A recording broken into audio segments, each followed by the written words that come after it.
کشمیر کے اس وقت قاتل مودی جو ہے اس وقت کشمیر کے اندر داخل ہو چکا ہے اور وہاں پر بے گناہ انسانیت کا قتل کر رہا ہے.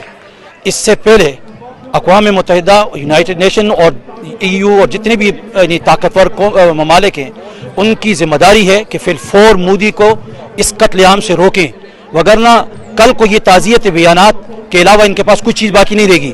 لیکن وہاں پر قتل عام ہو چکا ہوگا, پھر صرف تعزیتی بیان یہ کافی نہیں ہوں گے, اس سے انسانیت کا زخموں کا مداوع نہیں ہو سکتا ہے. تو اس لیے ہمارا مطالبہ ہے یونائٹڈ نیشن اور تمام طاقتور ممالک USA اور یونائٹڈ کنگڈم اور ان سب سے کہ فی الفور مودی کو قتل عام سے روکیں اور اس کی فوجوں کو وہاں سے نکالیں. کرفیو کا جو سماع ہے وہاں پر اس کو فی الفور ختم کیا جائے, اس لیے کہ لوگ بھوک سے بھی مر رہے ہیں اور کرفیو کے اندر ان کو نہ کھانے پینے کا اور ان کے علاج معالجے کا جتنی بھی سہولیات ہیں اس سب سے وہ محروم ہیں. اس لیے ہم سب یہاں پر برطانیہ کے اندر سارے مسلمان اور سارے انسان درد دل رکھنے والے وہ پریشان ہیں کہ کس طریقے سے وہاں ہمارے بھائیوں کے ساتھ انسانیت کے ساتھ کتنا ظلم ہو رہا ہے. لوگ یہاں سو نہیں سکتے اس پین اور درد کو دل میں رکھ کر. تو اس لیے ہمارا مطالبہ ہے ان سب سے کہ فی الفور اٹھیں اور جاگیں. اور انڈیا کے مودی قاتل سے ہمارا مطالبہ ہے کہ دیکھو یہ تم نے بہت غلط کام کیا ہے, یہ تمہیں اسی طرح تباہ و برباد کر دے گا جس طرح افغانستان کے اندر دیگر طاقتور قومیں داخل ہوئی, ملک ممالک داخل ہوئے لیکن وہ کامیاب نہ ہوئے, آخر کار آج رسوائی کھا کے وہاں سے نکل رہے. تمہیں بھی اس طرح اس سے بڑھ کر رسوائی